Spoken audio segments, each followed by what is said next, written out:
This podcast is for informational and educational purposes only. It is not medical care or advice. Clinicians should rely on their own medical judgments when advising their patients. Patients in need of medical care should consult their personal care provider.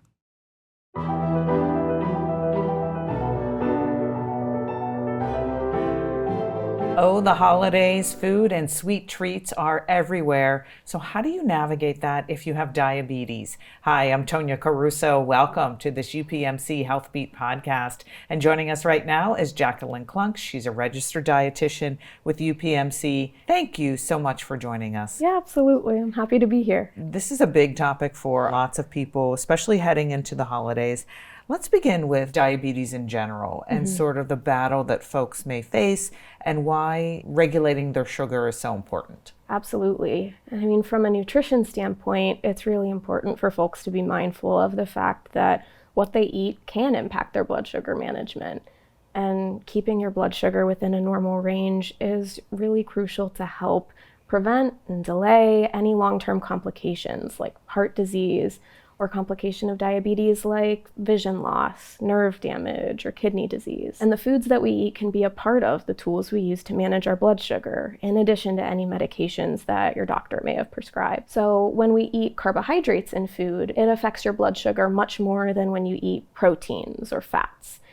Now, carbohydrates are gonna come from foods like milk, yogurt, fruit, grains and starches. So you think your breads and your pastas and rices, starchy veggies like potatoes, peas, and corn, legumes, so beans and lentils, and of course sugar. So you should still eat carbs when you have diabetes. Carbs are our body's preferred source of energy, and it's what fuels us. So really we need to think about choosing more nourishing types of carbs. Think less added sugar, more fiber, vitamins, minerals, choosing the right portions of carbs, and having regular meal timing. And a lot of this that we're discussing, it applies both to type 1 diabetes and type 2 diabetes. Yes, absolutely. It can be challenging no matter what time of year to watch what you're eating, but this time of year in particular where there's a party, it seems like every day, tons of sweets, tons of food. Yes. Every office has people bringing in, I made this, I made that. It can be very challenging, but you say there are ways that folks can navigate the holidays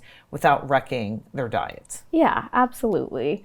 And at the holidays, keeping up with your consistent, healthful habits, it can absolutely be challenging. But at the same time, it's really important to find ways to enjoy the foods at the holidays without feeling overly restricted. I don't want anyone to walk away from the holiday season feeling like they were just worried about what they were eating and they didn't actually take time to enjoy the celebrations with loved ones. Food is so much more than what we put on the plate itself. It's social, it's cultural, it's traditions, it's mental health. And when we think about well-being as a whole, we need to think about not just physical health, but mental health. So my goal in working with any individual with diabetes about their health goals is we're fueling them towards well-being in the long term so that they can feel good, they have good quality of life, and can do the things they like to do for as long as possible. So if they're restricting everything and they can't eat the foods that they enjoy at the holidays, that tends to set someone up for feeling overly restricted, having a negative relationship with their food, and not having as good of a quality of life. Sweets are going to be there during the holidays, and that's not inherently a bad thing. We just have to find ways to make it work. And finding ways to eat those sweets in moderation while still controlling your blood sugar is a way that you're going to make those lifestyle habits sustainable. And that's what's going to make them successful in the long term. Okay, so what's a strategy? I'm invited to a party. Yeah. What do I need to think about? What do I need to do? Some people ask, well, can I ask the host, what should I expect at the meal? Sure, you can absolutely do that. It's never a bad thing to advocate for your health. So if you feel comfortable asking, when's the meal going to be? What are you going to serve? Absolutely, you can ask that. There's, of course, some situations where you may not feel comfortable doing that, or it's just impossible to know. It's a big potluck. You don't know what everyone's bringing. One thing that I always want to make sure is that you're not skipping meals all day long to save up for that big holiday meal. That can make it honestly more difficult to control your blood sugar in the long term. You can end up having chances for low blood sugar during the time of the day when you're skipping meals because you're not getting any nutrients in. And then at the party, you're more likely to overeat, and that's going to make your blood sugar higher. So still eat the regular meals. Don't skip and try to save up. Are they smaller regular meals or no? Just stick with your regular meal. They don't need to be smaller than usual, no. If you're someone who likes sweet treats here and there, you might want to skip the extras earlier, but you don't need to cut your portions down compared to your normal healthful eating habits to prepare for a party later. Okay. And is there anything in particular you should be eating in those early meals before a party? Not specific to prepping for the party, and of course everyone's meal plan can look a little bit different with diabetes, but in general, stick with your usual. At breakfast, you have carbohydrate to energize you, with fiber to keep you full and stabilize your blood sugar, and protein to keep you full and stabilize your blood sugar. And at lunch, same thing, but add in some veggies. Okay, so I've done the right thing. I've eaten the appropriate meals before going to this party. I walk in though, and there are temptations everywhere. What does that look like? How do I navigate this? Yes, sure. So one way you can prep rather than skipping a meal is before the party you could have a healthful snack. And when I say healthful snack, I usually mean pair of fiber with a source of protein.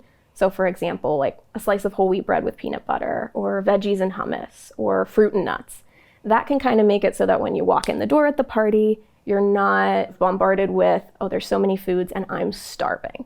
You've kind of taken something to take the edge off your hunger, and you can make more mindful choices at the party. Go for the foods that you truly enjoy rather than foods that are just there. Ideally, we wouldn't do a lot of grazing between meals with diabetes, but if you are going to have an appetizer or two, again, think of that same concept as the snacks. Pair something with fiber, with a protein, and that's going to steady your blood sugar a little bit more than something that's all carbohydrate.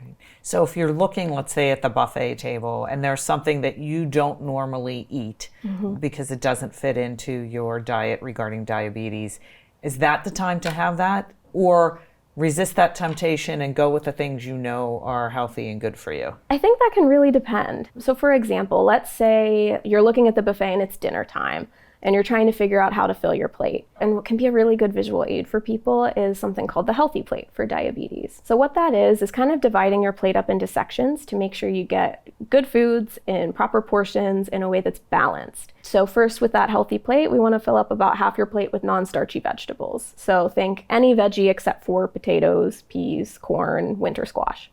So half veggies, quarter lean protein, and quarter carbohydrate. So let's say you're walking down that buffet and you see all those good carbs that are part of holiday meals, your mashed potatoes, your yams, your stuffing, your cornbread, your rolls. These might not be things you normally eat or eat a lot of as part of your normal eating habits. So when it comes to healthy eating with diabetes and the holidays, if you think of the healthy plate, you could choose to, have just one of those items and make it take up a quarter of your plate.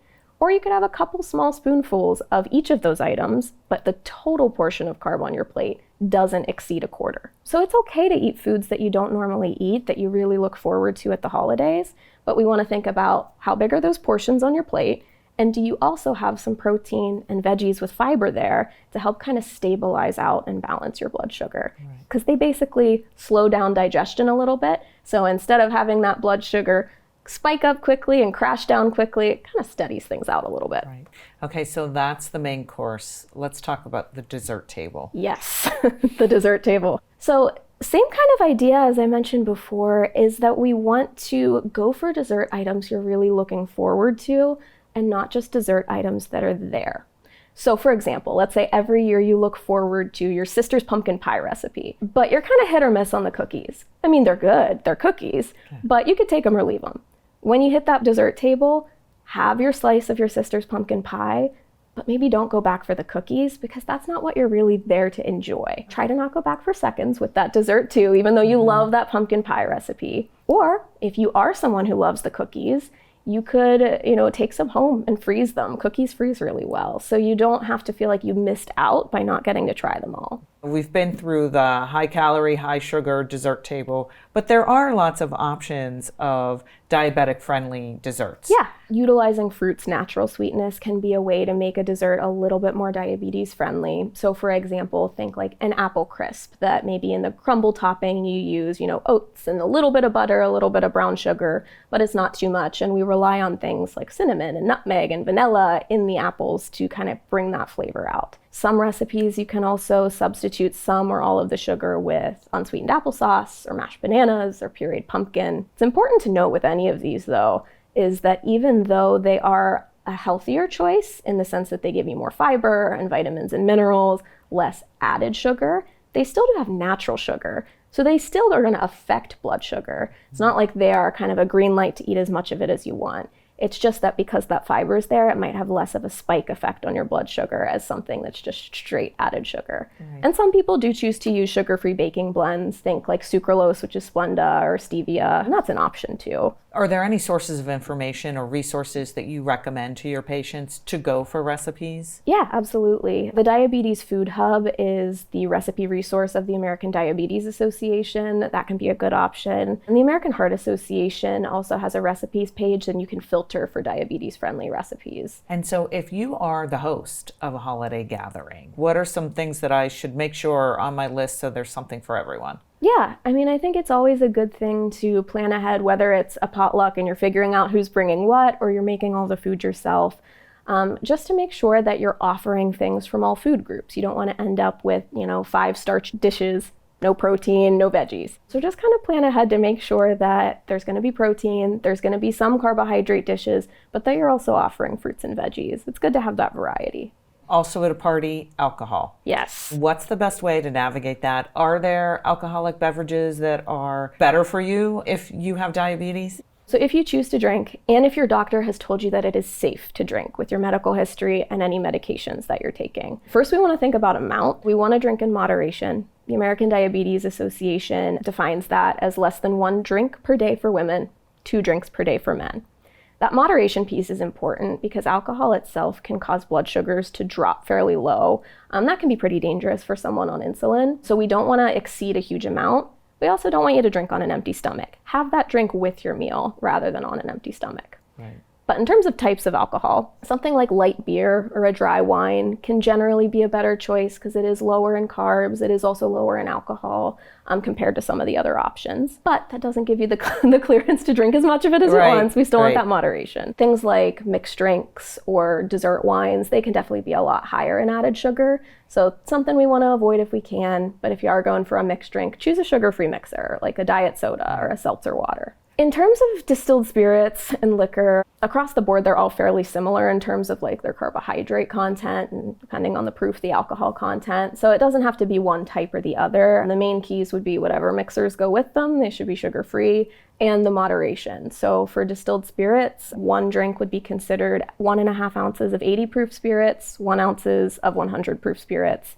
And for beer and wine, it would be 12 ounces of beer, 5 ounces of wine. In general, how important is it to stay hydrated? It's very important to stay hydrated. And diabetes or not, hydration keeps our body temperature normal, our blood pressure normal, takes nutrients and oxygen where it needs to go, lubricates our joints, keeps our bowels regular. But with diabetes too, if you're dehydrated, your blood sugar can be higher because your blood's more concentrated, meaning that there's less water there. So it looks like there's more blood sugar there. So it's important to stay hydrated as another tool to help regulate your blood sugars. And yes, with water, sugar-free drinks can also be a fair bridge between sugary drinks and water, but water is the best choice. Especially this time of year, exercise is always important or staying active is always important. How does that play into someone's health when they may be at a party tempted by all this food? Activity can be a great tool to help manage blood sugar. So, when we exercise, it can lower blood sugar levels. So doing things like if it's a family dinner, seeing if the family's willing to go out for a walk together after dinner. Some families like, active board games or even just, dancing with the kiddos that are at the event. Things that can keep you active and moving are things that can also help control your blood sugar. Also, if you have any regular physical activity, it's still good to keep up with it during the holiday season, even if you might skip a day or two here with holiday events. Right. But one thing I do want to note is that you never have to earn your food or work it off. Exercise should be about positive, so well-being, blood sugar control, mental health, not about negatives. That's an excellent point. As we close, what do you want to leave people with about making it your way through the season doesn't have to be that difficult? Yeah, absolutely. Health looks like a lot of things, and health has a lot of factors. So I never want someone to walk away feeling like I've created more anxiety for them about the holidays by talking to them about nutrition. My first and foremost priority is how can you enjoy it? So really it is, make sure when you're eating your meals, have good veggies, have protein there, and eat moderate amounts of the carb foods that you enjoy at the holidays. Have dessert, but have less of it. And learn to really honor your cravings to eat the foods that you look forward to, not the foods that just happen to be there because it's the holidays. It's okay to say no if someone offers you food. Just be kind and respectful, but firm, because you're advocating for your health, and that's always okay to do. And stay active and enjoy the time with your loved ones. Well, Jacquelyn Klunk, we thank you so much for coming in and spending time with us today. Some really great information. We certainly appreciate it. Yeah, absolutely. Thank you for having me. You're welcome. I'm Tonya Caruso. Thank you for joining us. This is UPMC HealthBeat.